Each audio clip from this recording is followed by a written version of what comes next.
Olá, eu sou o Giovanni de Souza. Hoje são 4 de janeiro de 2021, são 23 horas e 44 minutos. Lição número 3 da classe de juvenis. Igreja, o corpo de Cristo. Fique aqui comigo para você compreender hoje sobre os símbolos da igreja nas Escrituras. Eu também irei lhe dizer as respostas do questionário para que assim você possa corrigir o seu. Essa lição é do dia 17 de janeiro de 2021, a lição 3, os símbolos da igreja nas escrituras. Bom, é muito possível que você saiba exatamente o que é um símbolo. O símbolo ele mostra uma marca. Quando nós estamos em algum lugar, somente o símbolo nós já sabemos de que se trata tal situação. Por exemplo, a marca de uma igreja, por exemplo, o símbolo de uma igreja. Quando você chega numa igreja, você já reconhece a igreja pelo símbolo. Ou também por uma marca de carro, por exemplo. Eu gosto, por exemplo, do símbolo da Toyota. Se você observar bem o símbolo da Toyota, com o símbolo da Toyota você escreve o nome Toyota. Então veja que, aí nesse caso, a Toyota, que é a maior montadora de carros do mundo, ela, pelo seu símbolo, as pessoas já sabem que se trata da Toyota. Então a igreja também tem alguns símbolos e nós vamos falar sobre eles aqui nas Escrituras. Mas vós sois a geração eleita, o sacerdócio real, a nação santa, o povo adquirido, para que anuncieis as virtudes daquele que vos chamou das trevas para a sua maravilhosa luz. 1 Pedro, capítulo 2, versículo 9. Introdução. O propósito dos símbolos é ajudar a compreender a natureza da igreja e seu relacionamento com Jesus. Precisamos entender que são apenas ilustrações. Nossa atenção maior deve estar centrada na pessoa de Cristo, como Senhor e Salvador, que reina no céu e habita entre nós. Então vemos que, já falei aqui no início um pouquinho sobre símbolo, mas aqui na igreja nós precisamos compreender que aqui nas Escrituras, o símbolo da igreja ele é simbólico, né? É um símbolo simbólico. Olha que casa. É uma ilustração, é apenas uma forma de nós compreendermos melhor. Olha o que diz a Bíblia em O Cântico dos Cânticos, ou Cantares de Salomão, como você quiser chamar. Algumas Bíblias chamam de O Cântico dos Cânticos, outros Cantares de Salomão. Capítulo 2, versículo 1 diz assim, ó: Eu sou a rosa de Saron, o lírio dos vales.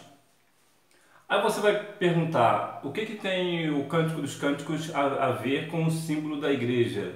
Bom, nós vamos falar sobre noiva. E o livro O Cântico dos Cânticos é o único livro da Bíblia que permite 3 tipos de interpretações. Deus falando para Israel, Jesus falando para a igreja e o noivo falando para a noiva. E veja que nós vamos também tratar sobre a respeito de noiva. Então o livro de Cantares de Salomão tem tudo a ver aqui com a nossa lição deste domingo. Veja que quando se fala eu sou a rosa de Sarão, o lírio dos vales, aqui é a noiva que fala. E no versículo 2, o noivo responde: Qual o lírio entre os espinhos, tal é a minha amada entre as donzelas. Ou seja, aqui o lírio, que para nós, como rosa de Saron, o lírio vai interpretar aqui para nós a igreja, diz para nós que a igreja, ela no meio dos espinhos, ela é amada. Veja, qual lírio entre os espinhos, tal é a minha amada entre as donzelas. Se você colocar um monte de espinhos e uma flor, qual que você acha que vai sobressair mais? As pessoas vão olhar para a rosa, para a flor. Por quê? Porque ela sobressai, ela é bonita, ela é amada, ela é desejada. E assim é a Igreja de Cristo. A Igreja de Cristo é a amada do Senhor. Então veja que tem tudo a ver com esta lição. A igreja é simbolizada como a noiva de Cristo, como eu acabei aqui de mencionar. O texto evidencia o profundo amor do noivo pela sua noiva, ao ponto até mesmo de ter dado sua vida em favor dela. Por sua vez, as esposas a quem Paulo se dirige, tal como a noiva, também são chamadas a retribuir o seu amor. Veja que Cristo amou a igreja, amou a ponto de morrer por ela. É interessante também nós colocarmos aqui, até mesmo numa questão mais centrada aqui, mais, já que eu estou falando aqui também de o Cântico dos Cânticos, e também permite a interpretação de esposo para o noivo, para a noiva, nós também precisamos compreender que assim como Cristo amou a igreja e deu a sua vida por ela, o noivo aqui como pessoa também tem que proteger a sua noiva. Aqui eu digo em questão de relacionamento, de casal, entre casais, e não aqui entre igreja. Aqui abre-se um parêntese para o casal. O noivo precisa dar segurança para a sua noiva. Assim como Cristo deu e morreu por sua igreja, que é a sua noiva, o noivo também precisa dar sua vida pela noiva, se é que de fato ela merece, porque eu compreendo que uma vez que a pessoa está noiva com alguém, é porque ele a ama. E veja que aqui o texto também chama para que a noiva também venha retribuir este amor. Então veja que é sempre uma simbologia com a noiva. Lembra de Mateus capítulo 25? Que tinham 10 noivas ali? Veja que 10 virgens, perdão. Ali também tem uma simbologia sobre casamento. Apesar que ali as virgens mais tipificam mais as damas, o que seria para nós hoje as damas de honra, né? Do que a noiva propriamente dita.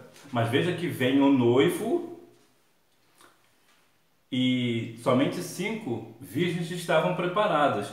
Então veja que a igreja de Cristo precisa sempre estar desejosa pelo seu esposo. Veja que, olha que simbologia para nós.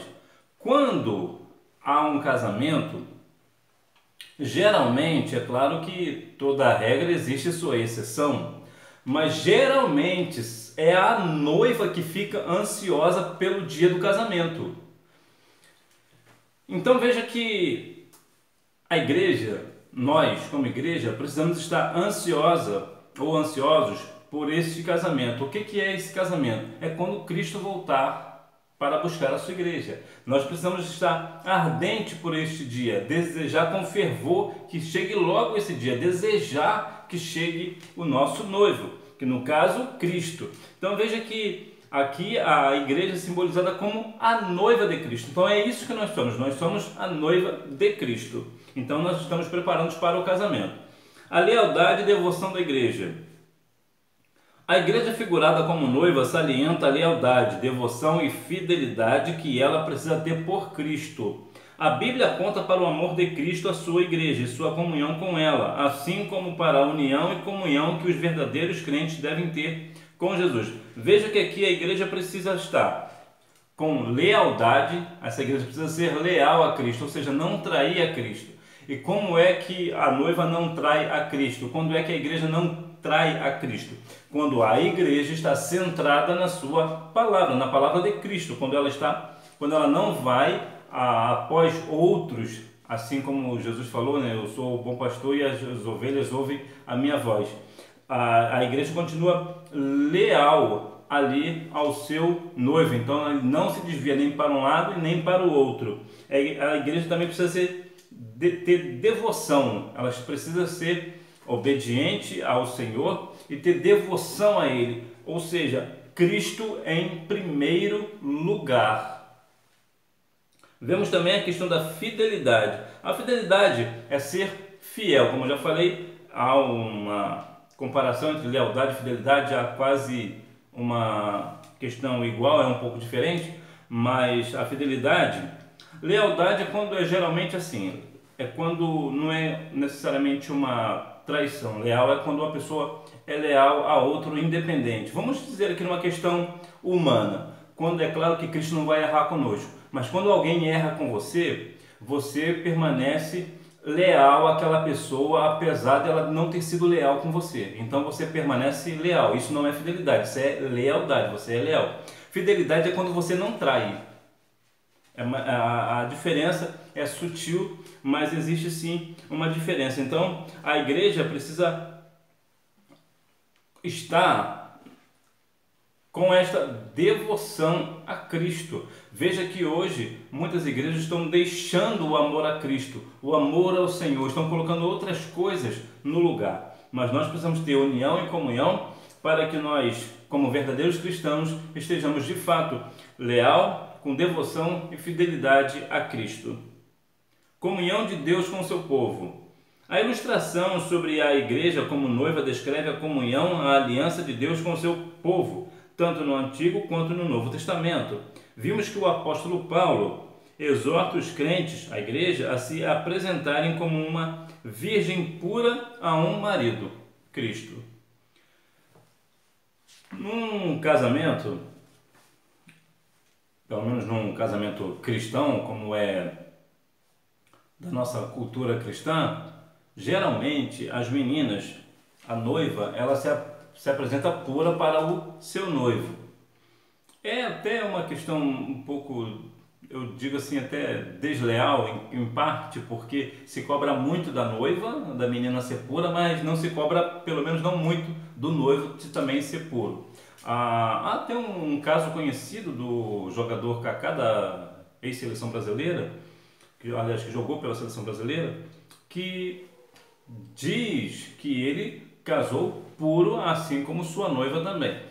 Então, tipo, não para que, não é que eu vá dizer que não seja verdade, mas não, no caso do homem não há como provar se o homem está puro ou não na questão de ter relação sexual com alguém. A mulher a gente consegue, né, por exames se consegue ter a certeza, mas não o caso do homem. Mas de qualquer forma, é aqui uma situação de que tanto o noivo quanto a noiva precisam estar puros. Entretanto, existe sempre aquela cobrança maior da noiva. Então a noiva, ela sempre chega pura e virgem ao seu esposo, né? Pelo menos assim seria o ideal, né? É o melhor, seria não, é o ideal. Para nós, isso aqui já dá a ideia de virgem pura, nos dá a ideia de uma igreja pura, uma igreja que não tem pecado, não tem a mancha. Nós não podemos ter a mancha do pecado em nossa vida, no nosso conviver, na nossa vida. É claro que em algumas situações, em alguns casos, nós pecaremos, nós não conseguiremos viver 24 horas no dia sem pecar. De vez em quando acontecerá, ou às vezes premeditadamente, às vezes aconteceu. De qualquer forma, é muito difícil de alguém permanecer fiel em todas as questões, sempre vai dar uma escorregada. De qualquer forma, vemos que a igreja precisa ter pureza. A noiva de Cristo precisa se apresentar a Cristo com pureza, sem pecado. A noiva e o noivo viverão juntos eternamente. Os verdadeiros crentes devem ser leais a Cristo, fiéis, santos e irrepreensíveis, pois só assim participarão do casamento que está por vir, a saber, as bodas do Cordeiro. Um casamento é feito para ser duradouro. Aqui na Terra, hoje em dia, até há uma dificuldade de se manter um casamento durante muitos anos. Antes era mais fácil, as pessoas viviam 50, 60 anos. Tem um caso de pessoas que estão casados há 80 anos. Me parece que aqui é bodas de diamante. Então veja que hoje é uma situação bem rara, é bem difícil. Hoje em dia as pessoas já casam já pensando na separação. Já é aquela velha máxima, né? Vamos casar, se não der certo a gente separa. A ideia do mundo hoje é essa. E infelizmente muitas igrejas estão dando também ênfase a este negócio. Dizem que pode se separar por qualquer coisa. Não é isso que a Bíblia nos diz. A Bíblia nos fala sobre o casamento ser separado somente pela morte, que nós viemos a viver. Sério, é claro que existem algumas questões, pelo menos 2 ou 3 possibilidades de separação mediante a Bíblia, mas não é o nosso ponto aqui, até porque o nosso tópico aqui diz que a noiva e o noivo viverão eternamente. Então não há separação entre Cristo e a sua noiva e Cristo. Não há separação, não houve e não existirá. A noiva de Cristo, a noiva lavada e remida no sangue do Cordeiro, esta noiva ela nunca, jamais será separada de Cristo. Nós viveremos eternamente com o nosso Senhor, com o nosso noivo nas mansões celestiais. Veja que para se casar, geralmente é o noivo que prepara o lugar, né? Prepara o lar, prepara a casa, e o Senhor, Ele deu o seu Filho por nós, no caso o noivo, né, deu no seu filho pela igreja, né, pela noiva, e preparou para nós um lugar, como diz Mateus 25:34, um lugar que está preparado desde a fundação do mundo. Não, Jesus não foi preparar um lugar. O lugar já está preparado. Lá João 14:2, me parece que na casa do meu pai há muitas moradas. Se não fosse assim, eu vou teria dito, vou preparar o lugar. Quando Jesus falou isso, entre outras questões, ele quis dizer o seguinte: na casa, nos céus, há morada. Apesar que aqui a morada aqui é mais a ideia de casa de Deus, não é mais a ideia de igreja. Mas aqui na questão eterna, nas mansões celestiais, só para abrir um parêntese, para ficar claro, aqui Jesus disse que na casa do meu pai é muita morada. Vamos dizer assim, se não tivesse morada na casa do meu pai, eu iria preparar. É isso a ideia que Jesus estava falando.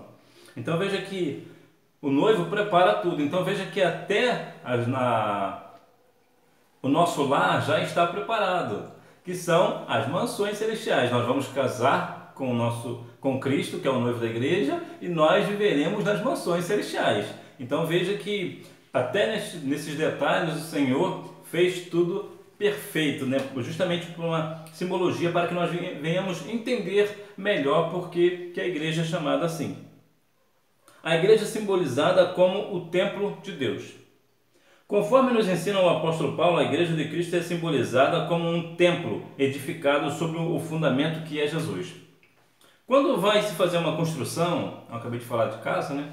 Quando você vai se fazer uma construção, geralmente se prepara os alicerces. Por que o alicerce é tão importante, apesar que você provavelmente nunca viu o alicerce da sua casa, onde você mora? Se você é juvenil, 15, 17 anos aí, possivelmente você nunca viu o alicerce da sua casa. Então para você, talvez nem sabe o que é um alicerce, ou se sabe, você nunca viu da sua casa.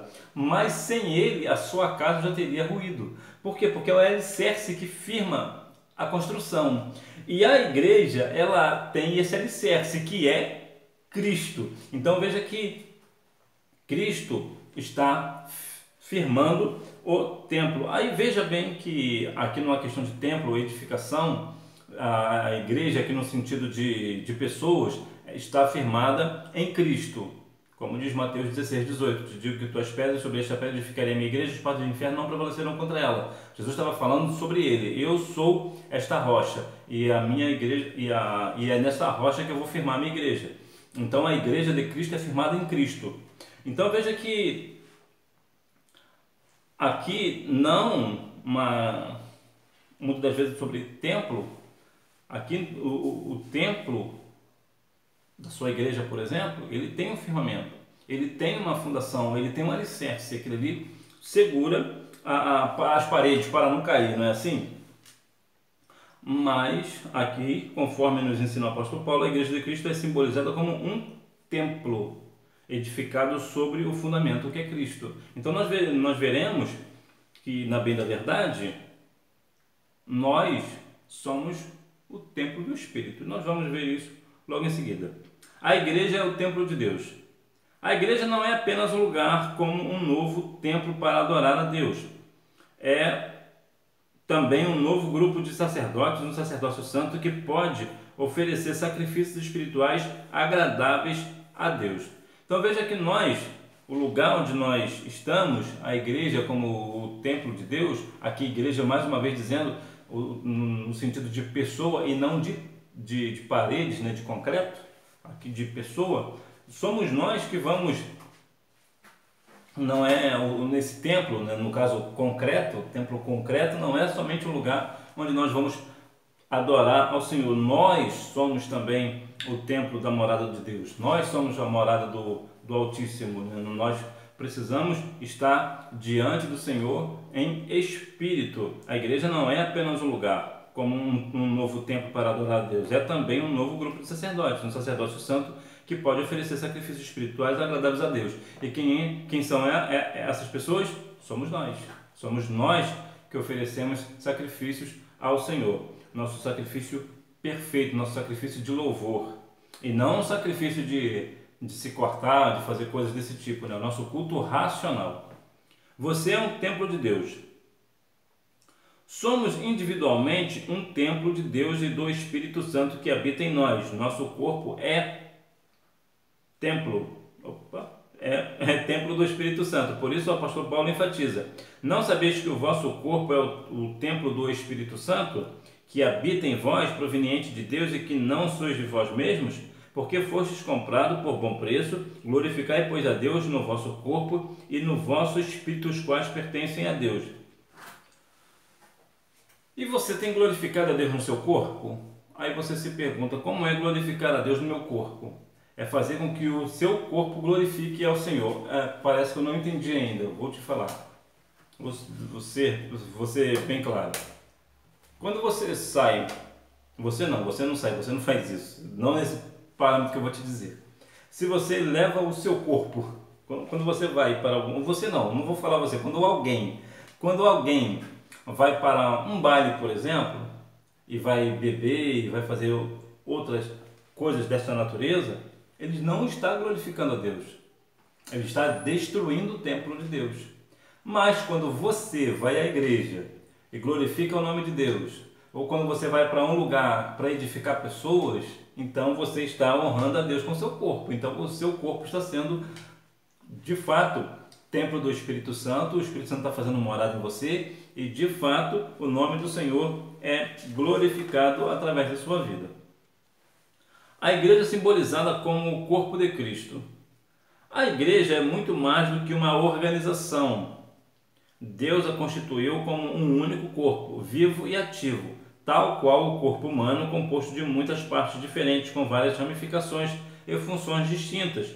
Assim é a igreja, chamada de corpo de Cristo no singular, formada por todos os crentes salvos, verdadeiramente nascidos de novo e tendo Cristo como cabeça. Veja que a igreja é o corpo, é somente o corpo, mas Cristo é a cabeça. Quando nós falamos sobre a questão do corpo, e aqui é bom deixar claro que aqui é um corpo vivo, a igreja é um organismo vivo e não uma organização, se bem que a igreja é as duas coisas, né? A igreja é tanto uma organização como um organismo vivo. Entretanto, a igreja é mais um organismo vivo do que uma organização. A igreja, para ser sincero, não precisa de uma organização para funcionar, mas precisa de um organismo vivo para funcionar. E qual é esse organismo vivo? É o corpo de Cristo ligado a Cristo, ligado à cabeça que é Cristo. Então, quando os salvos verdadeiramente nascidos de novo têm como Cristo como cabeça. Então veja que a igreja aqui é simbolizada como corpo de Cristo. E o corpo não é formado somente por dedos, ou por isso, ou por aquilo. O nosso corpo ele é formado de várias partes, mas eles são todos interligados. Por exemplo, se você, claro, né, você sabe que o seu dedinho aí, do seu pezinho, ele tem parece que tem um relacionamento amoroso com as esquinas da vida e vive tropeçando, batendo nos pés de mesa e tudo mais. Mas quando você dá uma topada, por exemplo, e você sente dor, o teu corpo inteiro parece que não está sentindo dor. Se bateu com o pé, por que você sente? Porque o seu pé é interligado. Da mesma forma, se você cortar a mão ou queimar o braço, você vai sentir a dor do mesmo jeito. Por quê? Porque é o mesmo corpo, no caso você, né? Você tem um corpo só, mas o teu corpo tem várias partes, e só que elas são interligadas. É isso que a igreja é. A igreja ela é um corpo que tem várias ramificações e cada um de nós é uma parte deste corpo. Então veja que neste caso existe até uma outra situação que nós precisamos também compreender, que quando nós sofremos uma parte do corpo, todo o corpo sente. O ideal era que quando uma igreja, né, aqui no caso a organização, por exemplo a sua igreja, por exemplo, quando vocês estão reunidos, quando alguém sofre alguma coisa, o correto seria toda a sua igreja sentir também. Assim como a Bíblia diz, chorar com os que choram e se alegrar com os que se alegram. Ou seja, aqui ele fala aqui sobre a questão da unidade. A igreja é o corpo de Cristo. O apóstolo Paulo se refere à igreja sobre a liderança de Jesus Cristo como corpo espiritual. Nela há 3 características importantes: unidade, muitos membros, mas um só corpo; diversidade, membros e funções diferentes integradas; mutualidade, um só corpo com muitos membros distintos, mas todos agindo mutuamente para o bem comum. Então veja que o corpo ele é uma unidade, muitos membros, mas um só corpo, ou seja, como eu acabei de falar, é um corpo só, nós temos um único corpo, mas que são formados de várias partes, mãos, pés e por aí fora. A diversidade são membros e funções diferentes integrados. Da mesma forma, o seu pé não faz a mesma coisa que a sua mão, mas eles são integrados. E aqui a mutualidade, que é um só corpo com muitos membros distintos, mas todos agindo mutuamente para o bem comum. Ou seja, a sua mão ajuda o seu pé ajuda outra parte por aí adiante. Então é essa a ideia da igreja. Somos diferentes, mas nós somos todos integrados, nós temos uma única unidade e nós também vivemos para um bem comum. A igreja é um organismo vivo. Figurativamente, assim como o corpo humano é um organismo vivo composto por várias partes, a igreja, corpo de Cristo, é um organismo composto de crentes salvos, aqueles que foram chamados para fora, nascidos de novo. Assim, apenas pelo fato de uma pessoa frequentar uma igreja não significa que ela de fato é parte do corpo espiritual de Cristo. O apóstolo Paulo nos fala sobre a unidade do corpo e mostra a interdependência de membros vivos e ligados entre si e, sobretudo, a Cristo.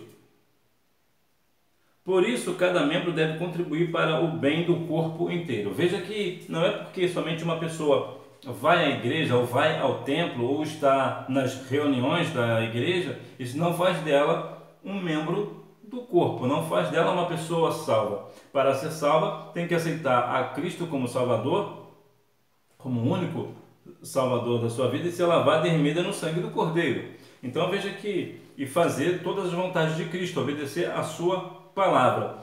E aqui nós vemos que a igreja é um organismo vivo. Como eu falei anteriormente, a igreja também é uma organização, mas a igreja é mais um organismo vivo do que uma organização. A igreja pode funcionar sem ser uma organização. Dando um exemplo prático, você se reúne com algumas pessoas de outras igrejas, isso quer dizer que cada um tem uma igreja diferente, e você se reúne e cantam ao Senhor, por exemplo. Vocês estão fazendo um organismo vivo. Vocês não estão ali não estão ali como uma organização. Vocês não têm um documento ali que prove que vocês estão oficialmente numa situação, num documentário ou coisa parecida, tudo documentado direitinho. Não, vocês não têm isso. Mas vocês são um organismo. Por quê? Porque apesar da igreja ser uma organização, por exemplo, a sua igreja muito provavelmente tem um contador, tem algumas situações que rege por lei e tudo mais, paga as contas. Isso é uma organização.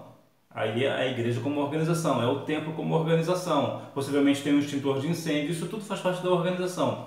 Agora, tem o organismo vivo. O que é o organismo vivo? É ser batizado com o Espírito Santo, é colocar a mão sobre os enfermos e eles serem curados, e assim sucessivamente, é a questão espiritual. Para concluir, a beleza da igreja é indescritível. Todas as imagens e símbolos que estudamos atribuídos a ela mostram a autoridade de Cristo e o alcance de sua obra. A atuação de Cristo assegura que seremos um corpo bem ajustado, uma noiva pura, um edifício indestrutível e um templo santo. A igreja só é inabalável porque permanece unida a Cristo. É Cristo que é o nosso fundamento, é Cristo que é a nossa força, é no Senhor que conseguimos todas as vitórias. Vamos aqui para a hora da revisão. Resposta número 1.